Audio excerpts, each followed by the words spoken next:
एक छोटा सा गांव था जिसका नाम चंद्रपुर। ये गांव अपनी शांत वादियों और घने जंगलों के लिए जाना जाता था।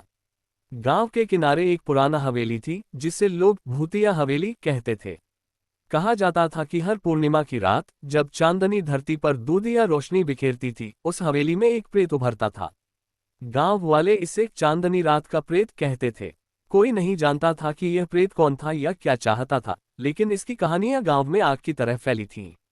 कहानी शुरू होती है एक ठंडी पूर्णिमा की रात से।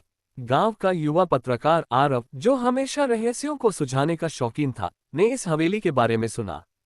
वह अपने दोस्तों माया और विक्रम के साथ हवेली की सैर करने का फैसला करता है।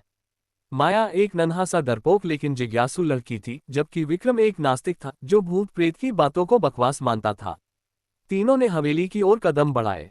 चांदनी रात में जंगल की पगडंडियां चमक रही थीं और हवेली का साइनारा साइनारा करता हुआ साया दूर से ही दिखाई दे रहा था। हवेली की दीवारें जर्जर थीं, खिड़कियां टूटी हुई थीं और दरवाजे पर लटकता ताला समय की मार झेल चुका था। जैसे ही वे हवेली के अंदर दाखिल हुए, ठंडी हवा का एक झोंका उनके चेहरों से टकराया। माया ने डरते हुए कहा, आरव, क्या हमें सचमुच अंदर जाना चाहिए? मुझे कुछ अच्छा नहीं लग रहा। विक्रम ने हंसते हुए कहा, अरे ये सब मनगढ़ंत कहानियां हैं। चलो देखते हैं क्या है यहाँ। हवेली के भीतर धूल भरी मूर्तियां, टूटे हुए फर्नीचर और पुराने चित्रों की गैलरी थी। एक चित्र में एक खूबसूरत औरत की तस्वीर थी जिसके चेहरे पर उदासी की छाया थी। उसकी आंखें ऐसी थीं मानो वे जीवित हों। आरव ने उस तस्वीर को ध्यान से देखा और उस पर लिखा नाम पढ़ा, इशिता। अचानक एक ठंडी सायम सायम की आवाज गूंजी। माया ने डर से विक्रम का हाथ पकड़ लिया।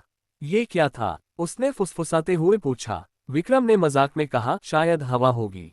लेकिन उसकी आवाज में भी अब हल्का सा डर झलक रहा था। जैसे ही घड़ी ने रात के 12 बजे का समय दिखाया, हवेली में एक अजीब सी चमक फैलने लगी। चांदनी खिड़कियों से छनकर अंदर आ रही थी और उस चमक में एक धुंधली आकृति उभरी। यह एक औरत थी जिसका चेहरा तस्वीर वाली इशिता से मिलता जुलता था।